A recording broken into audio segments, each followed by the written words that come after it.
الله أكبر الله.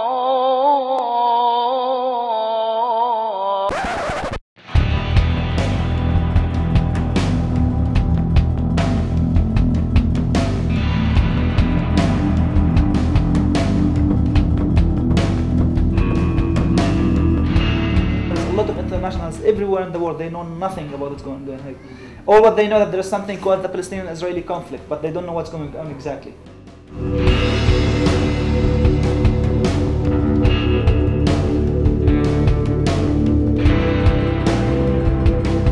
We hope that people will kind of sort of reframe the conflict in their minds so that it's not a symmetrical problem of two sides not being willing to compromise. It's not a clash of civilizations. It's not an epic religious struggle.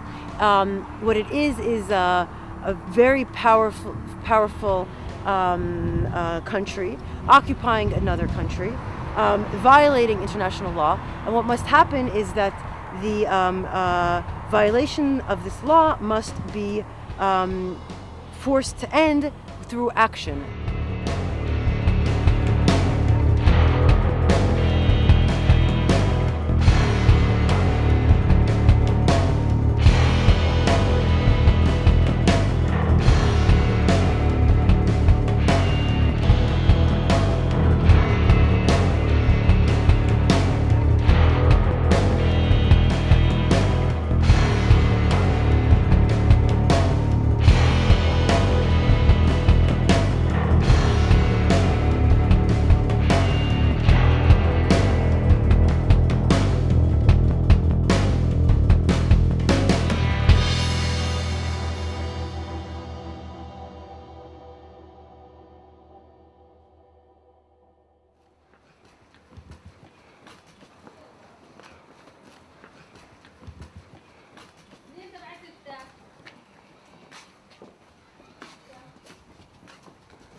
And also inside the refugee camps, here actually we can see different things. First of all, it's our playground. You can have a look. It's only this free square. Actually, the camp here is only 1 kilometer square, and there is 13,000 people who live in this refugee camp. They used to live in tents, and you can see this is one of the pictures. It's Nahr al-Bar refugee camp. It's in Lebanon. All the refugee camp, or at least the 15 refugee camps, used to be like this for 10 years.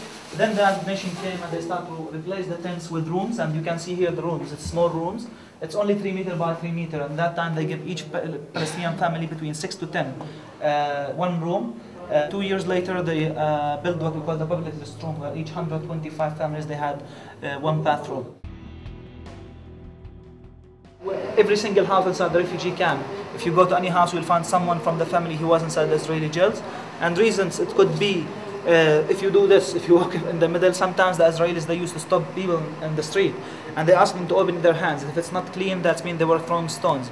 And the Israelis, they have the right to judge them. In the same time, political books in general inside the houses, it was illegal for us in that time. Like from 87 till 95, it was forbidden. So sometimes if the Israelis enter to the house, they find any book inside the house, they used to arrest like the people themselves or someone from the family.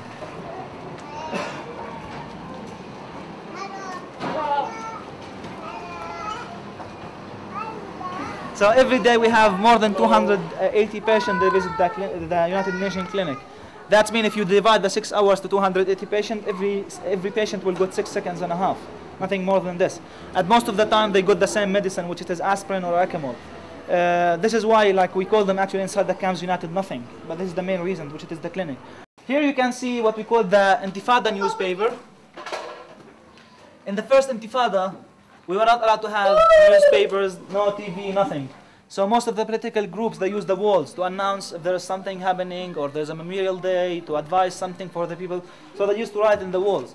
So this is what we call it, the newspapers of the Intifada. A lot of houses inside this refugee camp was bombed by the Israelis because of this handwriting. You know, the Israelis, like, They used to come, if they found any handwriting in the wall, they give the family 10 minutes to paint the wall. If they didn't, they come again and they bomb the house. We have more than 60 houses was destroyed here by the Israeli army because of this, nothing more.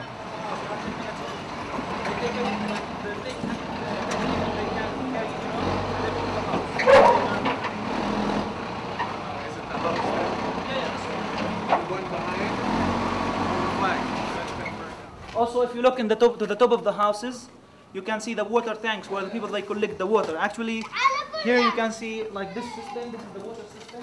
It comes from the Israeli side. There is like a key that they open it anytime they want and they close it anytime they want. So this is actually one of the biggest problems inside the camp in the summer. Like this summer, 45 days without water we were here, and even when we got the water, it was mixed with sewage. So it's not, we can use it for drink, you know. So all these pipes is connected with an Israeli system. We had the water, the people they take it from here and they put it in the tanks. So in this way they can have the water for whole the month. But when it's finished, that means they can't have water anymore. So actually even the Israelis, they use it as a collective punishment against the Palestinians, the water and the electricity. The electricity in the winter time. Sometimes for 10 days, 2 weeks, no electricity here. It's the same story, you know, they use it as a punishment.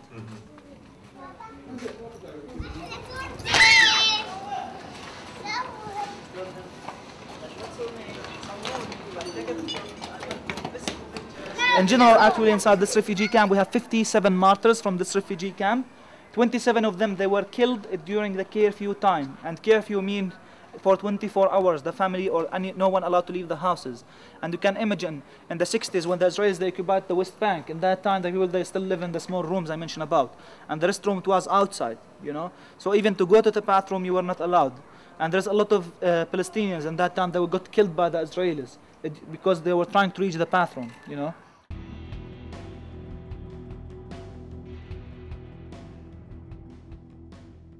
The international law, we just hear about it. We learn about it in the schools. In the reality, there is nothing called international law. There is international law in Europe, in the States, but not in the third world, as they call it.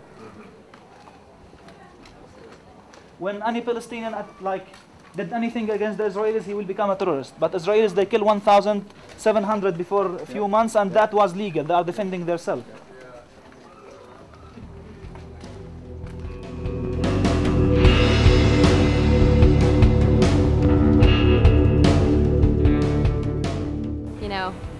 You can read about it as much as you want in America, but I really didn't feel like I had a sense of how it all worked here. So I decided to come out here for 3 months and see it for myself, try to get a feel for the reality on the ground, you know, try to see how this whole world operates and meet people and talk to people and hear experiences and have some of my own experiences. And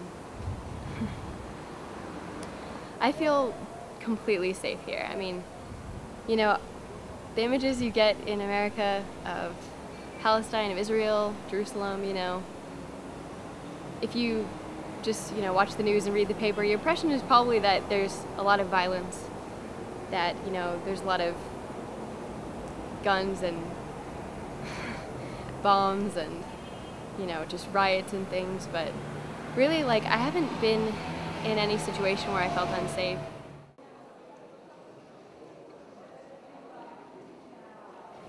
I would tell every student who has any interest in this area, this region, to just come out here. It's a lot easier than you think. You can't have peace until you have justice. You can't have peace until you have equality. And being here, you really see that and you feel it. I mean, it's like in my spine now. I really understand that now. Of course, I knew that before.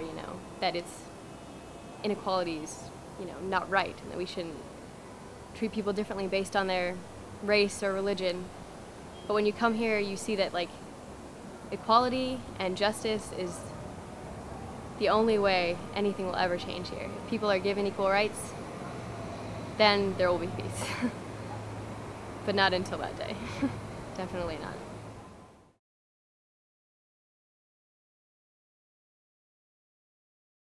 A lot of times you know, really on a regular basis, you come across things that just, I mean, get you so hopeful and excited for the future because, I mean, there really is a lot of hope here.